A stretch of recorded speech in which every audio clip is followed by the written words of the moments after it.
It's straight cold as out here, bro. And we've been waiting out here for hours, cuz. And he's looking at me weird. Bro, chill. It's all good. We almost to the front. Hold on, what you say to me? Look, you heard me. You and all your dead peoples. We smoking them niggas every day. Oh, word? What the fuck you? Nigga, I'll pull a strap out and bust your right now. Well, you, nigga. Come do it then. You ain't no pussy ass boy. Damn, bro. Them niggas going at it. Oh, God, bro. This shit crazy. Oh, shit.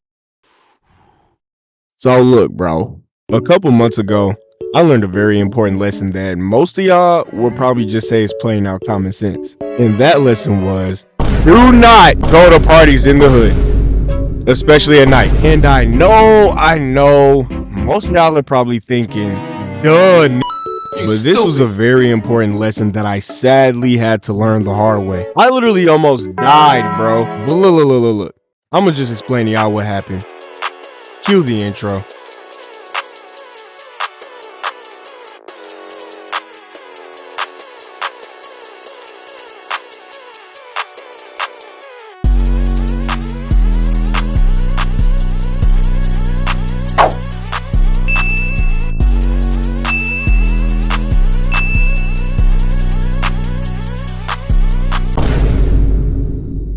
So Pete, me and the homie JT was sitting in the crib on a Saturday night, bored out of our minds, when bro comes up with the ingenious idea to slide to a party. So we start party searching, and eventually we find this warehouse party that everybody was posting about. Now, for those of y'all who don't know what a warehouse party is, it's literally when somebody rents out an empty warehouse and throws a big party in it. And from the pictures everybody was posting, it looked like it was gonna be fire. So we both decide that that's gonna be the move for tonight. But you see, the problem was that this party was in East St. Louis, which is one of the deadliest cities in the Midwest. And while every inch of my common sense was telling me not to go, we were bored.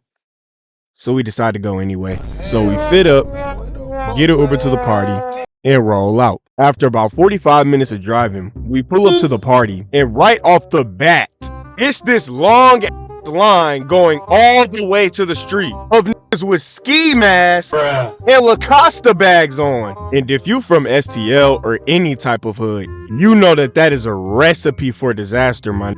So we end up driving down the line to try and find a parking space. And as we driving, we notice that it's way more dudes than it is girls. Straight sausage party, like it wasn't no hoes. But we drove this far, so we had to see it through, my boy. We eventually found a parking spot and moved to the back of the line. And since I didn't know that we were gonna have to wait in some fat line, I didn't bring a coat. So I'm sitting my black ass in this 20-degree weather in a short sleeved shirt. Bruh, as soon as that cold air hit my skin, I almost caught instant hypothermia. Like, bro, this was not it. So another hour or so passes by, and we've moved exactly like 4 inches. Bro, this line was not moving, cuz. And while everybody in the line chilling, I'm just casually in the back freezing my limbs off. And to make things worse, I look up and see like 30 more niggas with skis and side bags just cut the whole line and walk right the fuck in. So at this point, I was fed up, bro.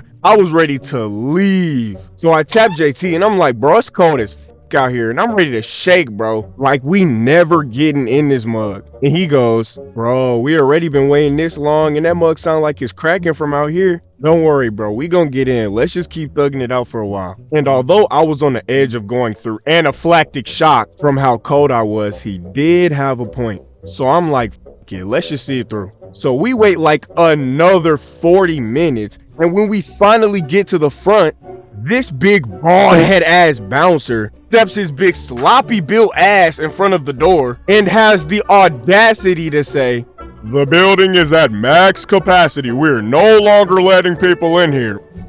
Go home." I almost flipped my shit right then and there, bro. I was furious. But what's even worse was that all 450 of the angry black people behind us started getting pissed off too.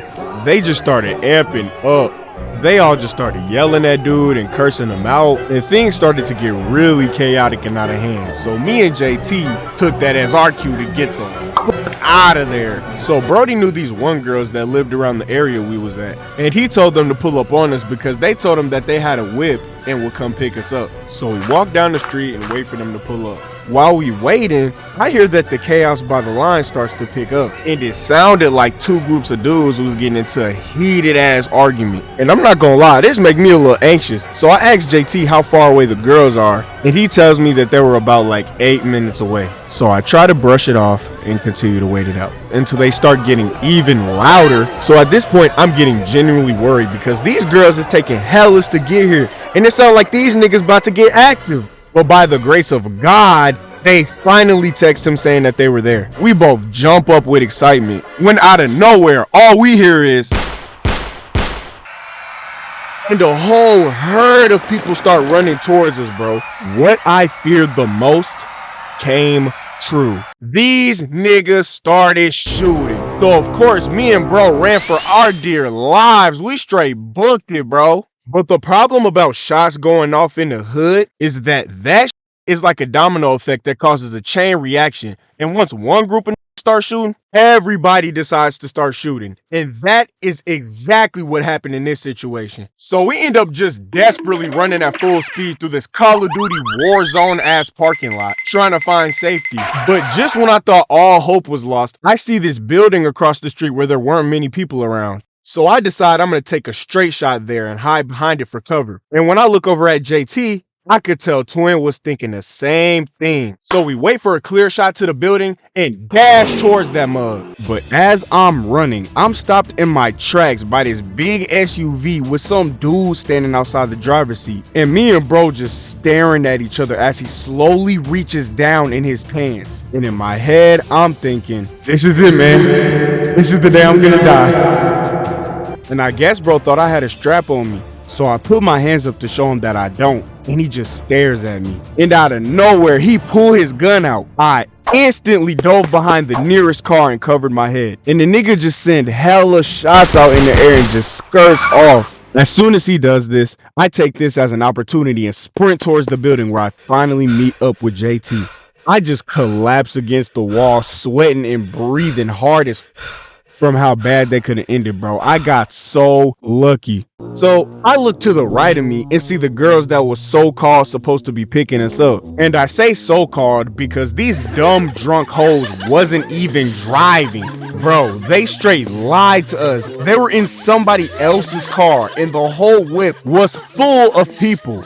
And to make matters worse, another car with slat 5 tinted windows and all black wheels slowly creeps up on us. And after all the shit that had just happened to us, I ended up just getting us an Uber. Because if I didn't, we was gonna be stranded, bro. When we get back to bro house, I just sit there mad as hell over how big of an L we just took today. I thought I was finna get twerked on, have a good time, and maybe even get some play. But instead, I spent hella money and almost got put on a fucking t-shirt. Moral of the story, trust your gut, bro. If you feel something ain't right, that's your intuition trying to save you from making a horrible decision. But thank y'all for watching. Don't forget to subscribe and hit that noti bell. Love y'all. Peace out.